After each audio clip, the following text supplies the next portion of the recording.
10 seconds.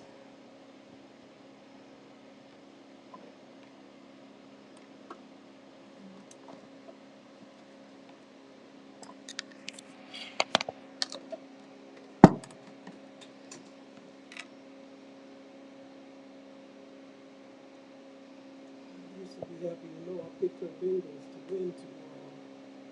Do that video those in the second hour.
Good afternoon, ladies and gentlemen, and welcome to No Static Radio. We don't bring the static, but we sure enough bring the noise.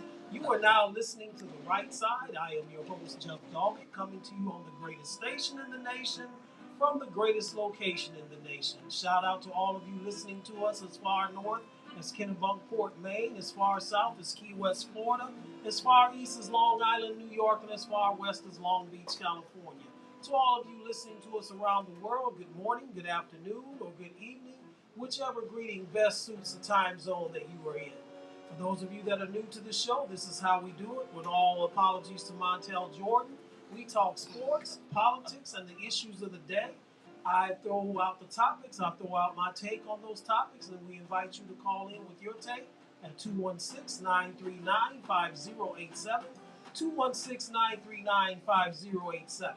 There are several things that you can do to stop the spread of respiratory diseases such as COVID-19. Number one, cover your mouth when you cough or sneeze. Yes, I know that's common sense, but how many of you are like me know that the least common thing these days is common sense? Number two, stay away from people who are sick, and you stay at home when you are sick. That job or whatever it is that you feel like you just have to go to will still be there and will still function without you being there. Trust me, it will. Number three, wipe down frequently touched objects and items with some type of sanitizer. And you also might want to mix in some hand sanitizer in your car so that when you go to the gas station to pump the rapidly falling gas prices, thank God, you will have something to sanitize your hands with, as you do not know who was using that pump prior to you. Also, please, when you are in an enclosed area like an arena or a movie theater or a church or a shopping mall where there's lots of people, please, please, please, people wear a mask. And if you can, socially distance. This pandemic is not over. As a matter of fact, it's more from a pandemic to an endemic. And also, please, observe all of these things. If you have not got the vaccine yet, please consider getting this. And this was brought to you by the National Association of Broadcasters and this station, No Static Radio. We don't bring the static, but we sure never bring the noise. Powered by Google and sponsored by Lamont Avenue Wines. If you are in the Cleveland area on the first or third Saturday of each month, I've got some great news for you. Every first and third Saturday at 6812 Woodland Avenue from the hour between the hours of 11 a.m. and 2 p.m., you can get a free bag of groceries. Now listen, you do not have to show proof of residence. You do not have to show proof of income. You don't have to show anything. Well, that's not entirely true. There's one thing that you do have to show, and that is up, and that you show up. And you will receive a free bag of groceries, no questions asked. But not only that, not only do you get the free bag of groceries, but you also get free clothing for adults and children. Now, if it stopped there, that would make it great. But the icing on the cake, if you will, if you are there between the hours of 11:30 a.m. and 1:30 p.m. I'm sorry, 11:30 a.m. and 1:30 p.m. You get a free hot lunch. So listen, you get groceries, you get clothes, and you go home with a hot home cooked meal to fill your stomach up. And you ask, where is that? 6812 Woodland Avenue. When is it? In Cleveland, Ohio. And when is it? Every first and third Saturday from 11 a.m. to 2 p.m. Folks, you can't beat that with a hockey stick. So please take advantage of that when you can.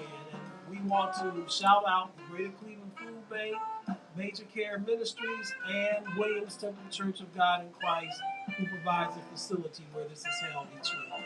So those of you that are regular listeners to the show, you know that when we have a guest in the studio, we cater that time period to the field of expertise that that guest has. And we are honored and privileged to have with us the professional of all professionals as far as broadcasting here in Cleveland.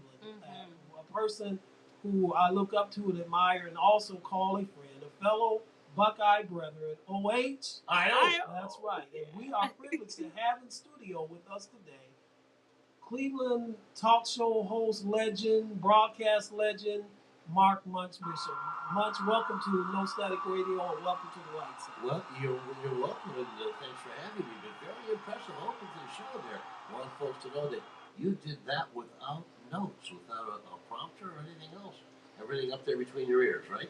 Yes, thank you. Thank you. And that, sometimes I'm getting nervous depending on that. But you did fine, man. Flawless. Thank you. Thank you so much. So much for our listeners, especially those that are outside of the Northeast Ohio area. Introduce yourself. Tell our listening audience, who is Mark MUNCH Bishop and how did he get into this industry? Well, I'm just, as I say, a kid from 53rd and Ham, that's Ham Avenue, in Slavic Village. Through grade school, we moved to the Lee Harvard area. And it was interesting because I tell people, like, leaving Slavic Village, going to Lee Harvard, I felt now when you get to have a better grasp of the city area, I felt like we were going to Moreland Hills or something like that. It's like, wow, we each have our own bedroom, and wow, we each have, there's a yard on down the line. But those are my roots. We moved out to Solon, where I went to Solon High School, went to St. Henry's for the most part, 183rd and Harvard. Now it's Bishop Light School, and that was a great school. And loved the city. Went to Ohio State in 1970.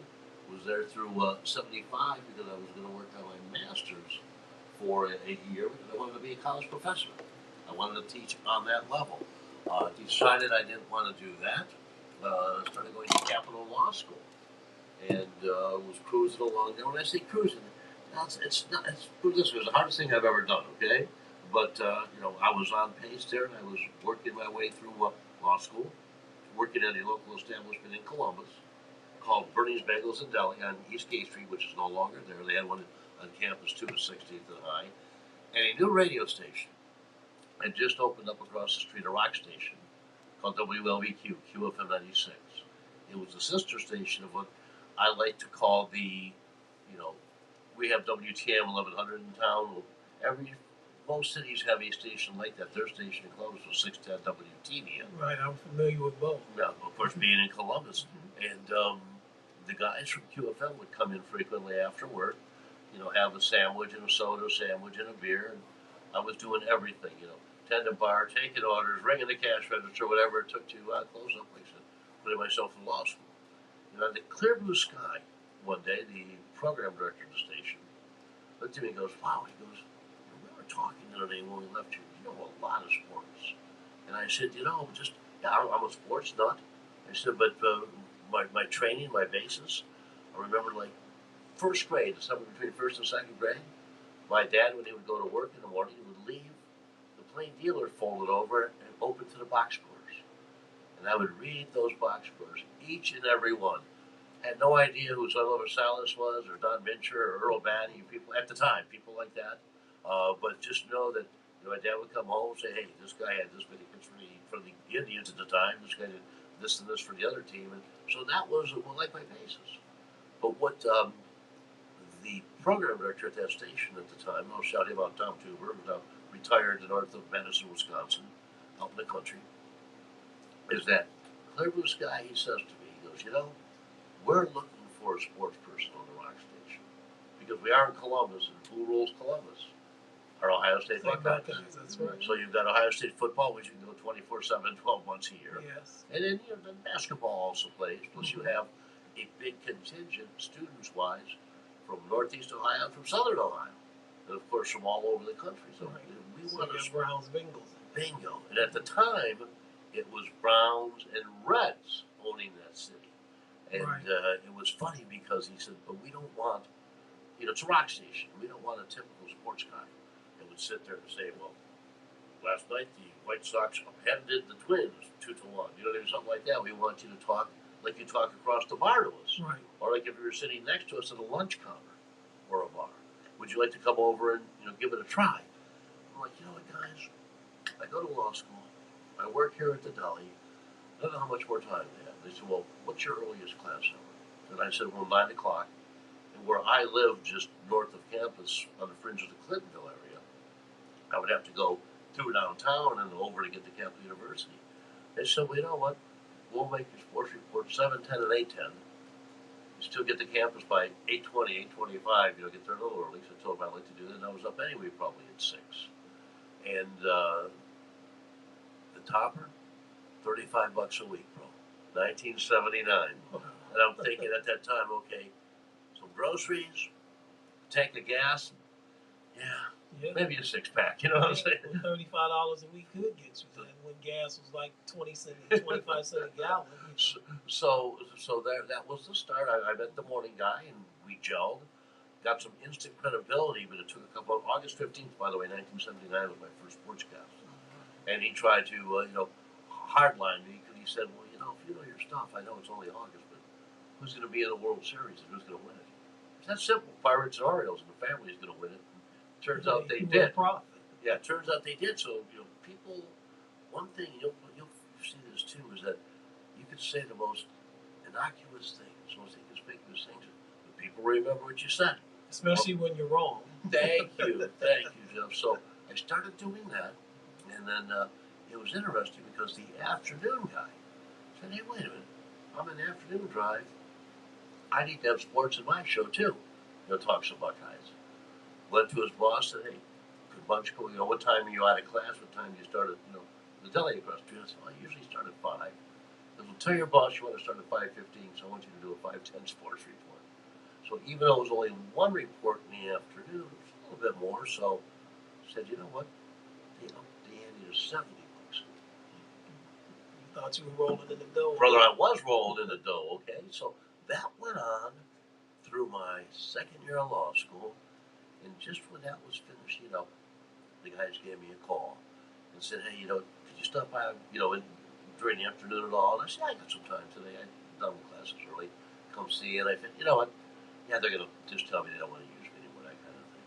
But it was the total opposite. They said, we hate to do this to you. We'd like to put you on full time. Make you part of the morning show, put you in the afternoon. And the cool thing about afternoon was the disc jockey at the time was the brother of the legendary Dan Patrick. Wow. So, his brother would when he came through town to have listened to the show, and said, well, I like that guy. He's pretty good. Dan and I are friends to this day, along with his little brother.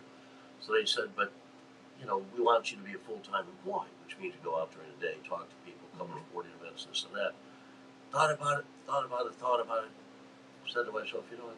I don't really want to be a lawyer. I thought it was cool at the time, but I just, if it was just, not being able to make a decision or whatever it was, but I think I was being a lawyer just to be a lawyer, to be employed, that kind of thing. So that was it. I said yes to radio, no to Capital Law School, adios amigos kind of thing, and bingo. So now in my 44th year here, I sit with you, Jeffrey.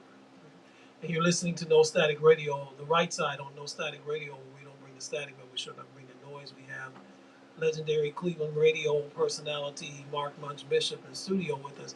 You know, when I was sitting listening to you, I realized now something that I didn't know before. Our paths actually crossed paths at one time because you said you were in Columbus until 1975, and well, no, that was school, but then I ended up at staying. Ohio, right, at Ohio State. Yeah, then staying there until almost 90. When I was there, I was there from 74, and I graduated in 78. So we were there.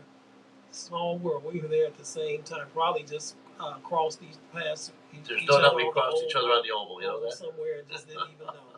And look at us now. So two guys from the Lee Harvard area, because I grew up in the Lee Harvard what area. What street were you on? Joanne Drive. I grew up on Stockbridge, and Joanne Drive has fond memories for me because that was my field of dreams. Down at Joanne Playground with the B-Buzz Little League? B-Buzz Little League. I played in B-Buzz Little League from 1965 to 1969, I believe it was. So that was my field of dreams. So I have very fond memories of Wendy Drive and Joanne Park.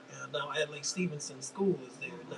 But, you know, Gene Smith, the athletic director of Ohio State, is from that area. Yeah, he is. He and I went to Charles Elliott together. So wow. Yeah. So yes.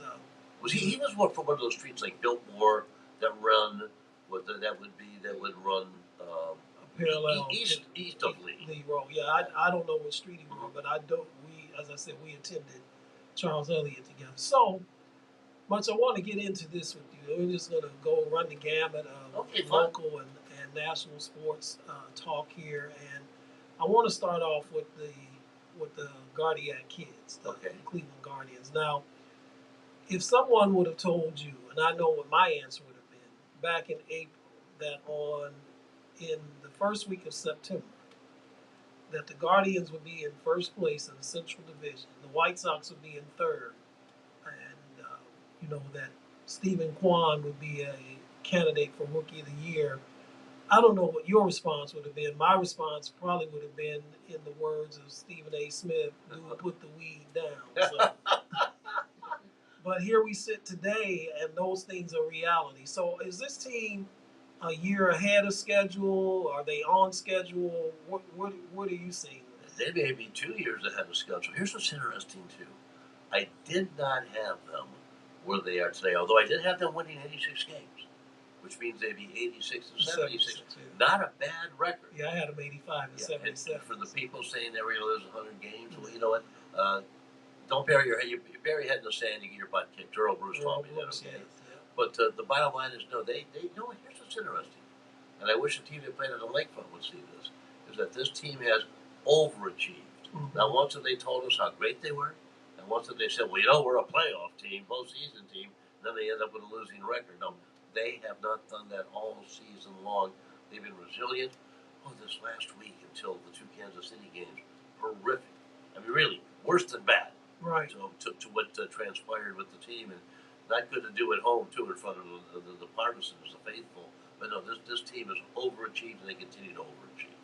And when and the reason why I thought they would go 85 and 77 is that I didn't think that they would have the run of bad luck 2 years in a row, as far as injuries to the pitching staff, like they had last year when Bieber went down in July, I believe it was last year, and then Savali and Plesac went down. So basically, you were running out 3 AAA pitchers there, and they still were fairly competitive for most of the season. They didn't finish that far under 500, so I just figured 80 and 82.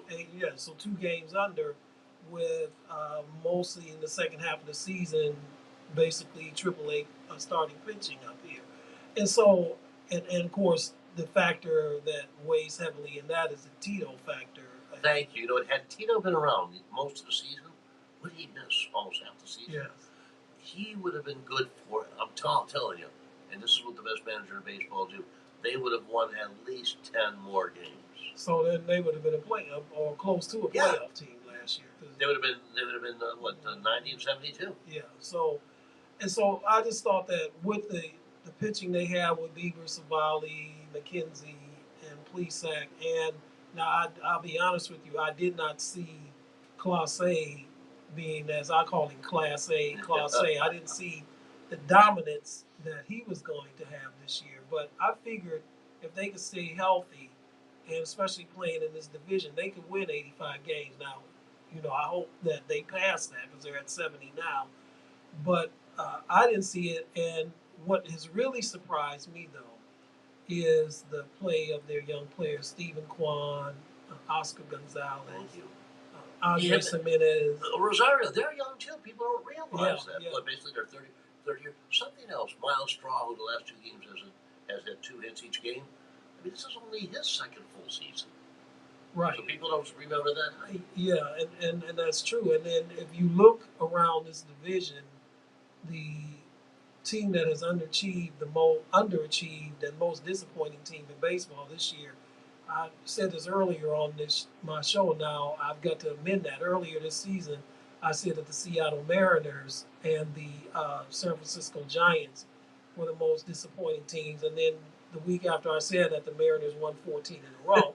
And so they've been on fire. They really have been playing baseball. But the most disappointing team to this point has been the Chicago White Sox. What happened over there? I mean, I know they had injuries, but it seems like they've been lackluster and have underachieved all season. Well, number one, injuries have hurt them hard. Number two, Dallas Keuchel has met his demise. Right. I know he's bounced around with 2 other teams. Yeah, he's with Texas now. Well, did he just get released from Texas? I don't know. He pitched the other day, unless they just released him. They may have just released him, and he went somewhere else right from the White Sox before he went to Texas. I want to say Arizona, perhaps. But so his demise, and right now, Giolito has been average at best. And so they've got Dylan Cease, who's a Cy Young candidate, right, and Cueto, who got beat last night by the Mariners. So basically, they're going on 2 starting pitchers too. So that's something that will get you. It's interesting to know, talking to Chicago sports people, a lot of people said we're blaming Rudy La Russa for their foot. Now, he's done some bizarre things, okay? Yes. I'm going to walk somebody with a 1-2 count? No, absolutely not. You know what I mean? It's like, let the pitcher get to him. But people don't realize is that on the White Sox, they have a cadre of Cuban players. And you look at the Cuban players, they're not Dominicans. They're not Puerto Ricans. They're not Central Americans or Venezuelans. It's a different breed. It's a hardened breed. I mean, in Cuba, if Jeff has a bad game the night before and you're out in public, people have been known to come up and throw stones at you and stuff like that if you went 0 for 4 and struck out with the bases loaded in the bottom of the 9th inning. So these are tough guys that actually have embraced La Russa, led by, of course, Jose Abreu. Yeah, embraced him in a big, big way. Miguel Cairo now is running the team with La Russa now. But if you've noticed, they've almost got cohesive. So you're rallying around, hey, Rudy's in the hospital, Tony's in the hospital. Let's get it done for him and let's play real, real hard. Because right now, I fear them more than the Twins. Well, yeah, because if you look on paper, and we of course know the paper doesn't always play out, but if you look on paper, they do have the most talent. Eloy Jimenez and Luis Robert, right? I mean, Abreu. Some of these guys are way underachieving for them too with their batting average. Exactly. So but the Guardians have pretty much owned them this year because I think what is the season series, something like 8-4 or something like that. So that's even when they were healthy. So I don't know. I think the key to this season, whether or not they'll win the division, will start this weekend in Minneapolis when you've got 3 games with the Twins there, and then here next week you've got that 5-game series with them here. If they, of those 8 games, if they can go 5-3 in those 8 games, and would be even better 6-2, I think that will put Minnesota in the rear view. And the other thing that works to the Guardians' advantage, and granted, you can't take any team for granted, I get that. But the last 6 games of the year are with the Kansas City Royals. The tomato cans, yes. Exactly. So you've got to clean up on them. And the schedule is favorable for them with that. I mean, we got a little dose of White Sox down the stretch too. We've got the Rangers in there. LA Angels are coming in. Right. No matter what you want to say about Shohei and Trout, and they're still the Angels, and they're having an abysmal season. And speaking of that, and this much. I'm curious to get your take on this. This groundswell of Shohei for MVP. I don't see it. How can you? And granted, what he's doing is fantastic. Being a dominant starting pitcher and being one of the best uh, top five players in, Right. in MLB. I get that, but his team is 30 games under 500, and Thank they're you. a million games out of first.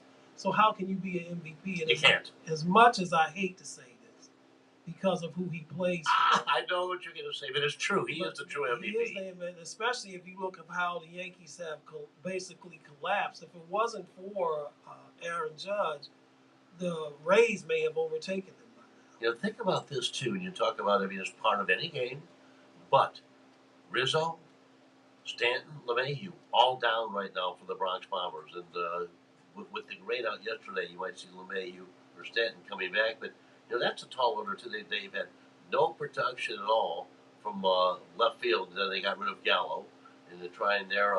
Josh Donald from Urshela. Turns out that was not a fair deal because Urshela turns out, along with Correa, to be best player. And Arias were the best players on the Twins today. But it's interesting.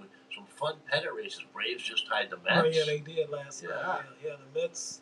And and it was funny because listening to the national shows and what have you, they were trying to comfort Met fan. No, they won't collapse this year. And now Met fan is gripping hard right now because they're looking at this as a repeat. But I think they're still going to make the playoff. And I really think if they get a healthy DeGrom and a healthy Scherzer, they're the team to beat in the National League. Because if you could throw those two guys 4 games in a 7-game series, I like your chances. Love them. It's interesting you mentioned that because my daughter that lives in Manhattan and her boyfriend, Mets season ticket holders. I mean, they're like, going crazy with Diaz when he comes out of the bullpen, etc. Probably the best relief pitcher in baseball. We've got the second best in Class A. But it's fun. That's what makes baseball fun. Interesting to know, too, when they talk about, the people talk about the payroll, the Guardians, to a degree. Don't get me wrong. Do I wish they would have traded for somebody? Yes. Do I wish they would have added somebody at the the other deadline? I certainly do. But to a degree, the saying is true. That's not what you spend; it's who you spend it on. Since the Padres have made their additions of Drury, Soto, and Bell, they have dropped 4 games. They're 19 back now, or 19 and a half back when they were 15 and a half when these deals were made to the Dodgers. And I think they're third place for the wild card in the National League, and they were booing Soto last night. So there you go. So it should be really interesting, and I think that if the Guardians can, as I said, win 5 out of 8 from Minnesota, I think they'll win the division, and then we'll see what happens. I'll take it. I'll take that, and I know you're going to kill me on this one. And then No, what? I want to move to the NBA, but I would not mind, and only because of Michael Brantley and Dusty Baker, because I think Houston is the best team in the American League. It wouldn't bother me as much now as it would have in the past if they were to win, only because I'd like to see Dusty Baker get a ring and Dr. Smooth get one too. I love Dusty. He was the perfect man to put in there because no one can hate Dusty. You know what I'm saying? Right. He was the perfect man to be in there. And Michael Brantley hasn't been playing. Yeah, he just showed that his career is in question now. Yeah, they don't know if he's going to come back at all for the postseason. You know what, Jeff? I understand what you're saying, but they still have a cadre of cheating Astros on there, and they can go to Hades as far as I'm concerned. They do. They still have Altuve and Bregman, and so you're right. But I think I've got Houston and the Mets in the World Series. Whoa. At the beginning of the year, I picked Toronto and the Dodgers at the beginning of the year. So you have the Mets knocking off the Dodgers in the NL. Then that's because of Scherzer and DeGrom. That's why.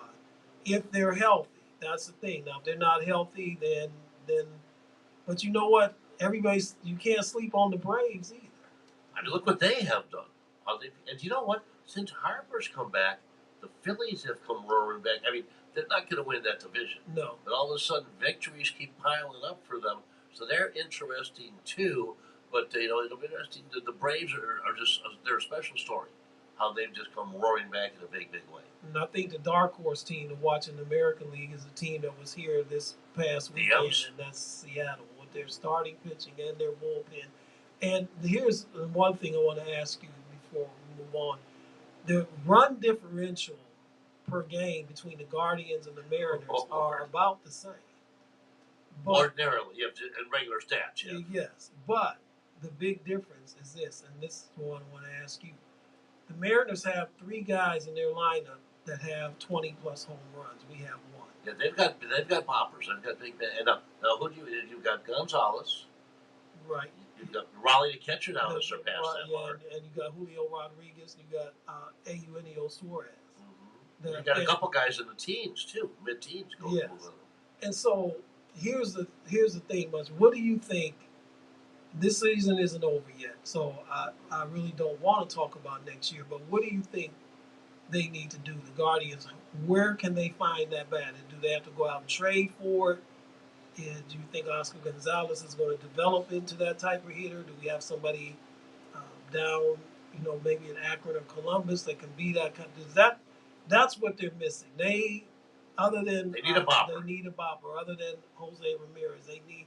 And Fran Mill was a disappointment because he was supposed to be that. He threw his team into disarray. He really did. Yeah. Here's the thing.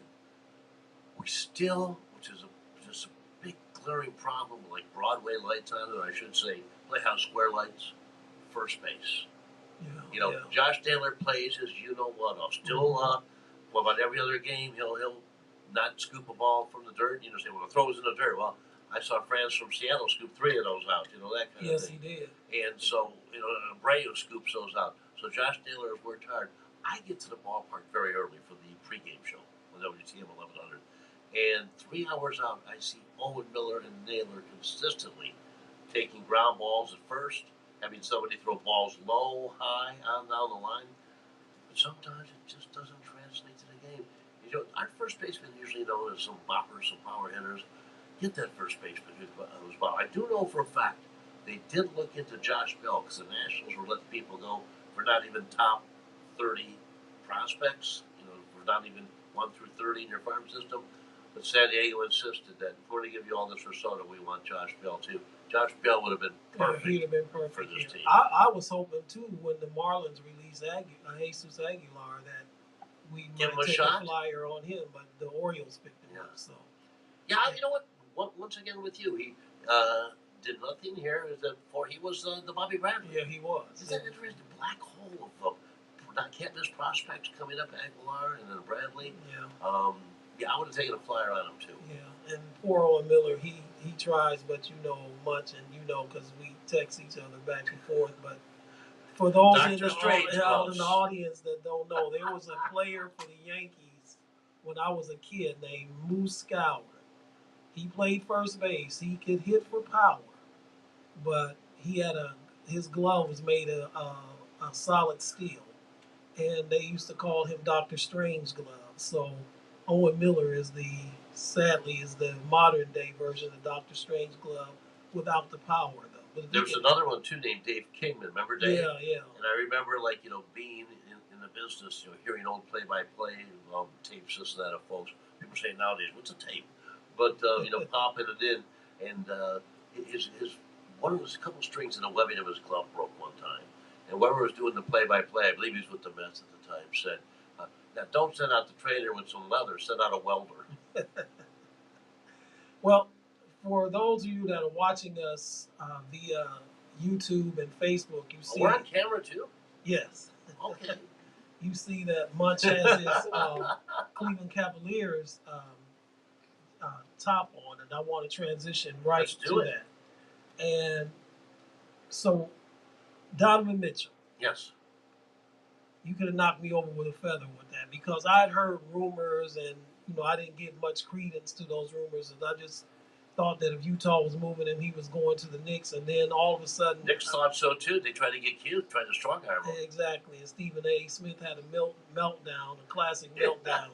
As he should have. Should have as a Knicks the capital of the world has a team that still is lacking. Yeah, they have. Their football team has been lacking. Yeah, the Giants and the Jets. Oh gosh, it's about a black hole there. But so now, if we look at the potential of this team right now, when you got Jared Allen, All-Star, Darius Garland, All-Star, Evan Mobley, and Evan Mobley is going to be an All-Star, and of course Donovan Mitchell is a three-time All-Star player. So if you look at it, we have potentially 4 All-Stars. Now I understand especially being in the Eastern Conference, I understand the difficulty of that because if you look at it, even with bringing Donovan Mitchell here, I really don't think yet the Cavs are on the level of Milwaukee and Boston yet. And before they got Donovan Mitchell, I would have lumped them in with the Bulls and maybe the Hawks, those teams of that nature. Atlanta, yes. But now that you acquired Donovan Mitchell, I think the Cavs are right there on the level with Miami and Philadelphia. You don't know what you're going to get in Brooklyn. You got a potential NBA championship team there, or you've got Days of Our Lives or the Young and the Restless there, based on all the drama that's going on there. So where do you see the Cavs? And I think there's one glaring weakness on there, and I'll talk about it. But where do you see the Cavs now that they have acquired Donovan Mitchell? Well, they've got a power punch in the backcourt like very few teams can boast. I do want to say this, though, and I don't rubber stamp anything, nor do like so many people when something happens, oh, it's bad. No, it's not bad. Everything is bad for you, that kind of thing. Is that there are two things, though, that stood out to me immediately. Is A, you have another backcourt that there's two guys that are 6'1", and people complaining about Sexton and Garland for that reason.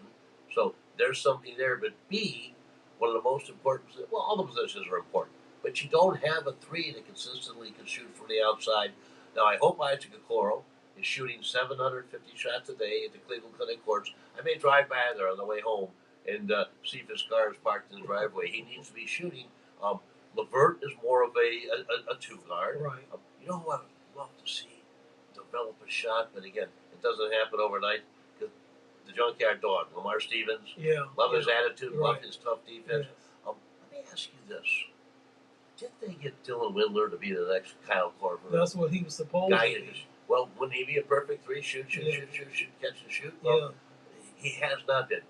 You ever lay a blockbuster on you? Isn't this a perfect time now to bring LeBron back and put him at the three? Well, it would be, but then what would you have to give up, and would the Lakers trade him? Because, see, that's what I was getting at, Munch. The glaring hole for the Cavs right now is that three. Because if you look at the East... We think alike, don't we? Yes, we do. Does it scare you? No. Did you think the same as a crazy guy like me? If you look at the East, we need somebody that can guard Jason Tatum, that can guard Chris Middleton, that can guard Jimmy Butler. Nobody can guard. Those 6'1" guards aren't going to do that. They're not going to do that. that. And our four's not going to do that. And nobody can guard KD. We are missing a three. Although no one in the league can guard KD. That's what I'm saying. Nobody can guard him. He's a him. parasite, and I firmly believe that. He hitches his wagon other people's horses, which just devastates me as one of the two best players in the NBA. But no, he's unguardable. I can't, much about him. I don't understand. You're arguably the best player in the world. Yeah. And you're never happy. You won 2 championships out there in Oakland, and you weren't happy there.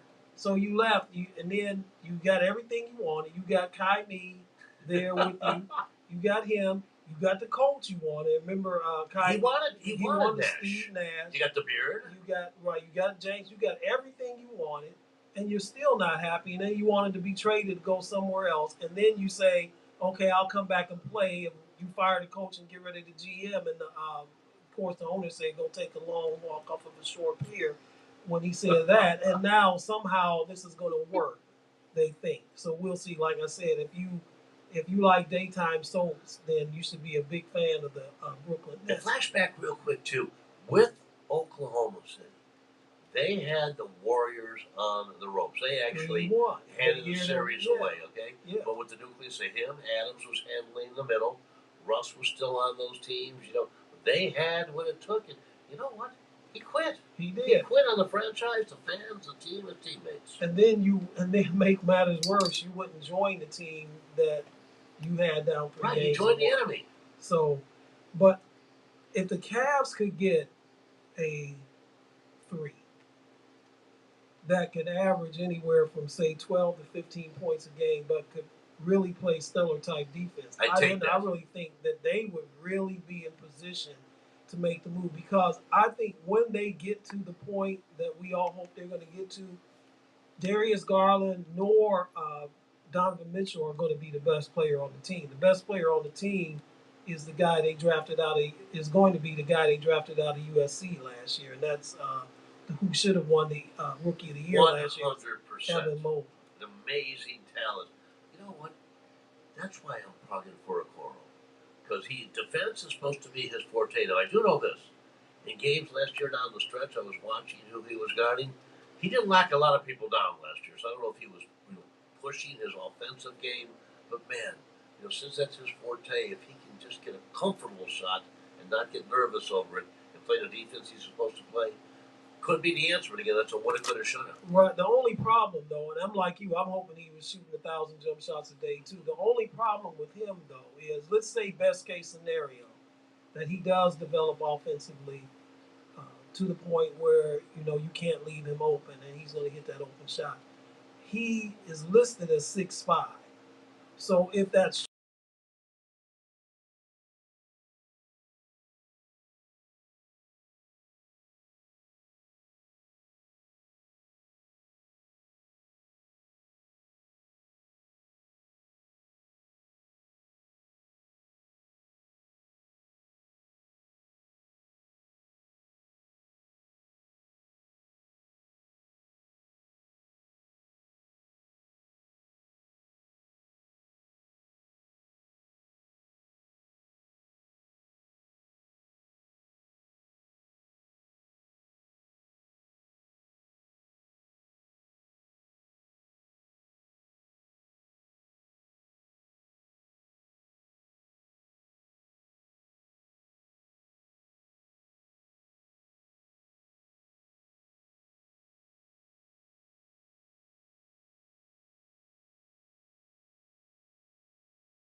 Plays a horrible football team, and they rise up.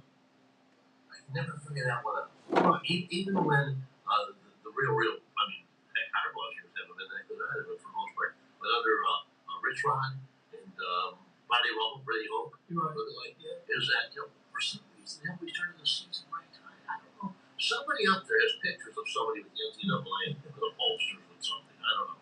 And so, and they're not really going to get tested at all in their preseason. Like they play Hawaii this week, and Hawaii was rated the worst team in Division One. Yeah, the Rainbow Warriors would rather be surfing.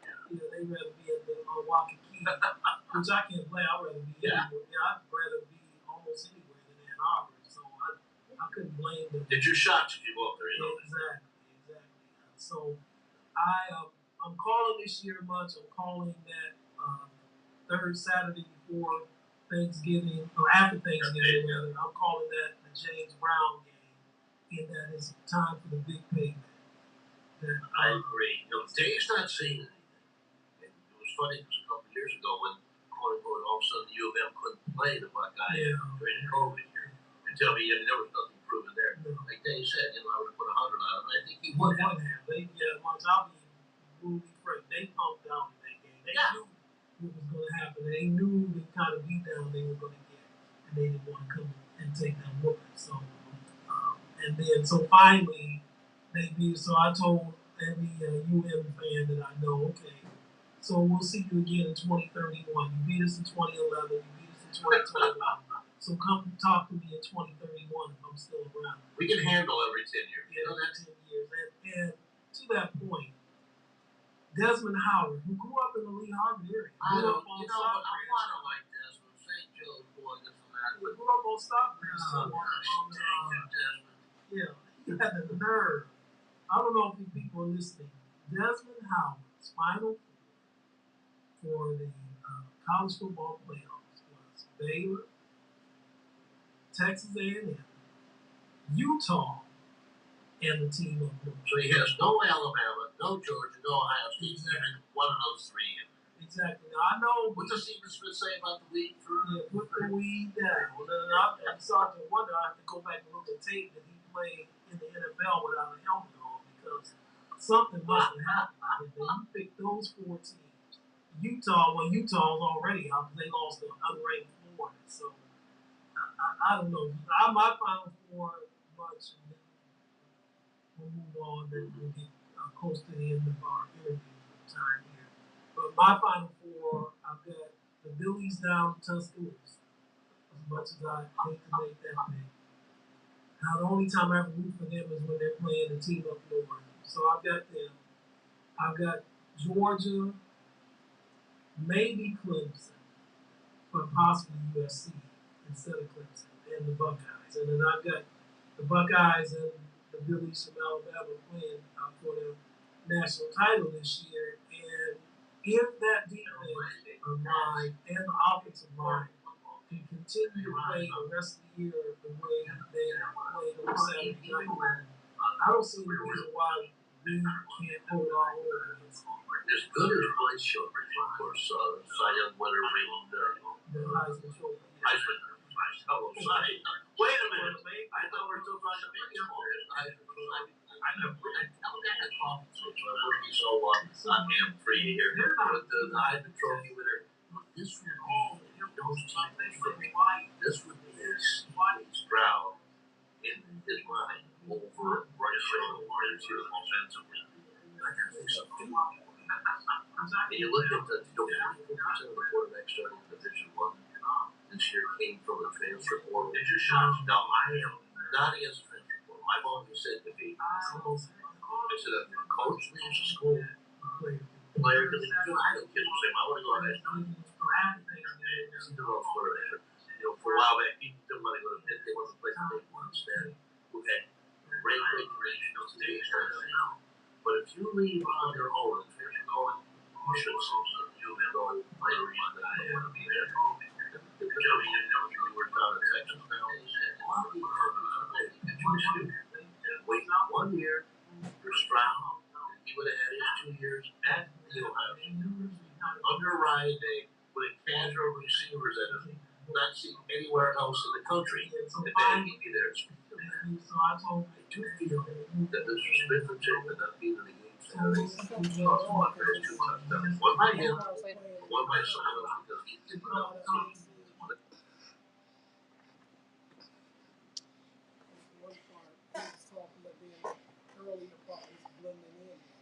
What the heck?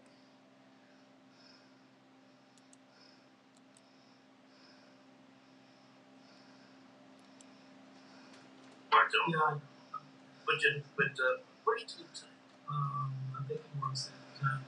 Because like he did last in Miami, and he go watch Dylan. They were trying to use him on third down plays sometimes. It's like, no, this young fella's just not going to make it here. Okay, now I was trying to. You took a deep breath. Are you trying to avoid it? I'm trying to avoid it. Okay, let's close out. The guys that wore wearing orange shirts, just strictly from a foot. Good, because you know you never can talk football with them. And now, I'm just going to get this out now. And I've had big business people ask me this. I had the head of the editorial board of all of the major media outlets in the city print this. That does the owner get up every day and say, how can I embarrass the city of Cleveland today? Just curious. I want to toss it out there. And you know, one thing I will say about the whole Watson situation, on this show I sometimes refer to the National Football League as the NHL, the National Hypocrisy League. And because I say that much, because they say they're concerned about player safety, and yet they schedule 17, one schedule 18 games. Very good. They say they're concerned about player safety, yet they schedule games on Thursday nights after these guys. Ridiculous, isn't it? 60 or 65, 20 to 25 mile an hour car crashes into each other 3 or 4 days prior to that. They say they promoted this program of racial diversity and inclusion and equity, and in that same year they were being sued by former players because of racism. And the hypocrisy is that no outrage, and rightfully so, came because of the whole Watson situation. But listen, if you're a fan of the Atlanta Falcons, the New Orleans Saints, the Miami Dolphins, or the Carolina Panthers, Commanders, and the Washington Commanders, you can't say anything because if those teams also were all in and wanted Deshaun Watson there, and so for you to feign outrage, you know, at the did the fans want it or did the team want it? I don't know. I know the team. The team definitely won. So I don't know what their fan bases are, so I can't. But New Orleans has Davis Winston, who has abused women's college career. Exactly. So, I mean, he tried to, pardon my French, he tried to get Frisky an Uber driver. He did, and then I mean, if you look at the weapons charges throughout the years and everything else, so please, anyway, let's talk about football. So let's do it. I look at this season this way. Jacoby Brissett has been on 4 teams for a reason. I think he's the 2022 version of Seneca Wallace. I was going to say Terod Taylor. Why Terod Taylor took Buffalo to the playoffs? You know what the defense took Buffalo to the playoffs? True. So, but he was a manager, game manager, so that he wouldn't lose a game for them. You know what he does when he's on early on? If it's 3rd and 9, he would throw a 3-yard pass with the mindset that, okay, we're 3 yards closer to the other end zone for our punter, that kind of thing. That's not really going to get you very far. No. So, my thing is this. For the Browns to possibly be a playoff team this year, at worst, they're going to have to go 5 and 6 in the first 11 games. And I have something to say about the last 6 too. But the way I look at this is for them to do that much, they're going to have to at least, at worst, in the first 4 games, go 3 and 1. Because you got Carolina this week, you got the Jets here the following week, then you got our friends from Western PA the week after that. Was last year, and that's a Thursday night game, by the way. Thursday night game, right? And then Atlanta. So if you look at it, other than this week, the Browns may have the best quarterback on the field because you got the Jets. 90% over Trubisky. I've heard about Ethan. Okay. The Jets are going to roll Joe Flacco out, and Atlanta's going to roll Marcus Mariota. So what is he? Again, this is nothing personal. I've heard him a good guy. Tennessee picked him, right? Then he was going to be the savior. Well, where did he go? That's Seattle. No, Indy. Indianapolis, right. What is the attraction record? I don't know. He's not a bona fide NFL starting quarterback. No, he's not. So they have to go at least 3-1. I would say 4-0 because he's not going to go 2-2. But and the thing is, you know, this time is going to be an uproar next week. This time next week, if they lose in Carolina to you know who. So let's hope they can overcome Baker putting 5 touchdowns on it, right? Well, I see this is why I'm banking on the defense. When I look on this level, each level of this team on defense, you have a potential all-pro on the. You have Myles Garrett. I think your tackles aren't all-pro. No, tackles are still a problem. They're still a problem, but Carolina doesn't have a big running back. No, they don't go. McCaffrey runs out. Exactly, which is playing into the Browns' strength on defense because they have the linebackers that have speed and can go sideline to side. I think JOK is going to be a all-pro this year. Would love to see that great young man. And you've got Denzel Ward in your secondary. I think the Browns' secondary might be, if not the best, one of the top secondaries in the league. So I'm banking on that their defense is going to win them the game like this week. Okay. And try to keep them in the game. But I don't know, where do you see it? After 11 games, where do you see them this year? You know what? I have them overall 6-11 for the season. Okay. So the first 11 games, oh boy, I have them just at 4-7 because the guy that we're talking about coming back, number one, if the record is better than them, then you've got to keep percentage of starting quarterback. There's no doubt in my mind. They're not going to do that. No, they're not because of the money they're paying, which is stupid. Is he the best quarterback in the league? No. And then why do you pay him more than anybody else? That's one of the questions. You get Jimmy embarrassing the city whenever he can. But number two, and that's what I was going to get to. Because all the people who think that after 11, so let's say he just comes out like the Browns are 5-6 after 11. Deshaun Watson has not played a snap since January 3rd of 2021. We talk politics on this show too. That was 3 days before the insurrection. All right, that's the last game that he played. That's almost 2 years. So for somebody to think that he's just going to come out after basically 2 years of not playing and pick up right where he left off is very delusional. Now, you do talk politics on the show too? Yes. Okay, well, I'm going to start this. All I know is this was that I was thrilled yesterday when I saw that they finally got my one of the pirates, the criminals, whatever you want to say. Yes. And so he's lost his job. Thank you. Yes, and just real quick on this point, we brought this out last Saturday, but the former president of the United States said that if he was reelected, that he would pardon all of the insurrectionists and issue an apology from the United States government, which is more reason why he should never serve office again. And of course, I could go into all the reasons why he should be in jail right now, but I couldn't speak. Should I start chanting, lock him up, lock him up, lock him up?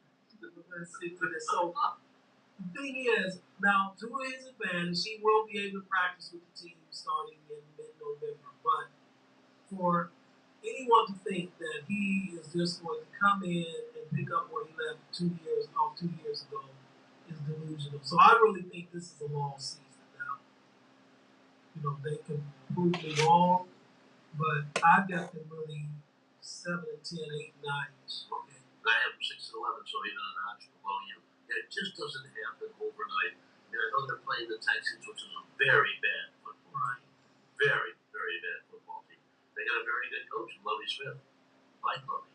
Thought he got railroaded in Illinois. Got some big wins there, but wasn't what they expected. But that should be, again, going back, quote unquote, to the scene of the crimes.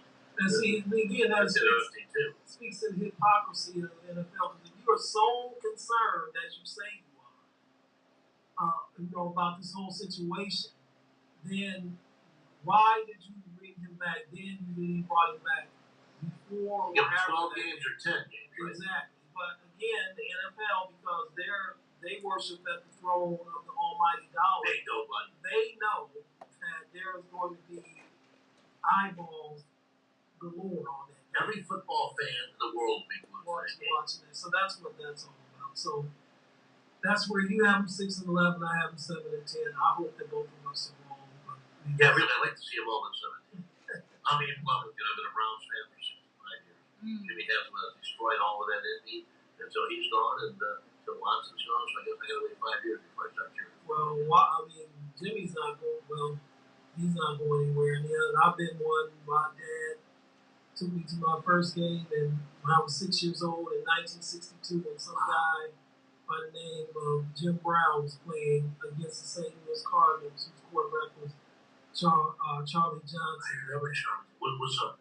I'm trying to think who was his name. Wow, Larry Wilson. He was playing that. Yeah, and real quick, and then I'll let you make closing statements and close this out. In '64,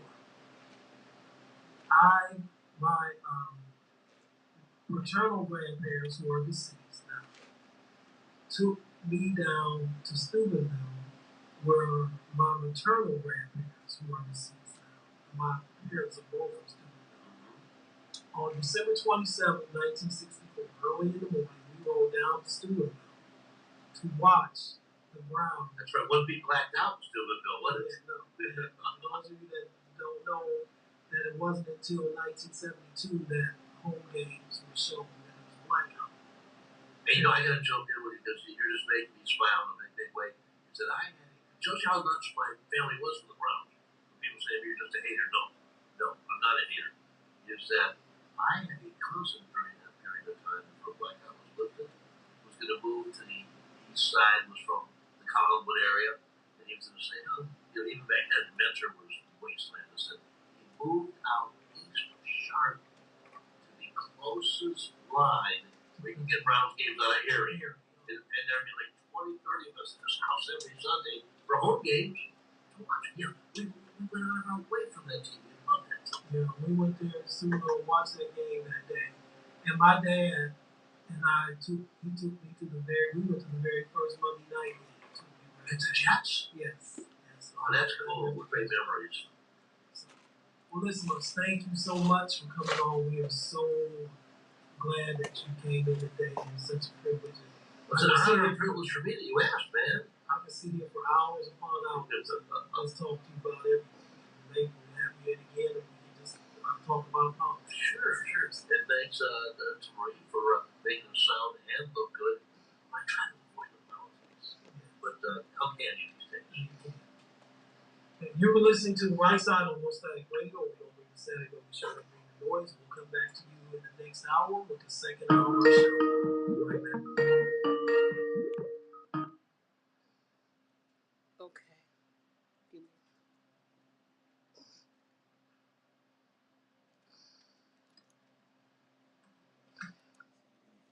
All right. You ready to get it?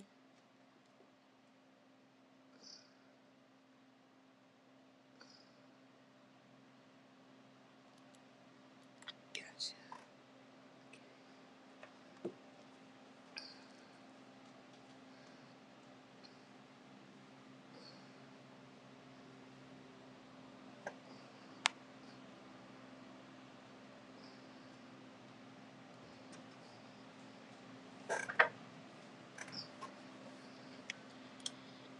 Stay tuned for the second hour of Jeff Doggett with The Right Side here on your voice, The Revolution, NoStaticRadio.net.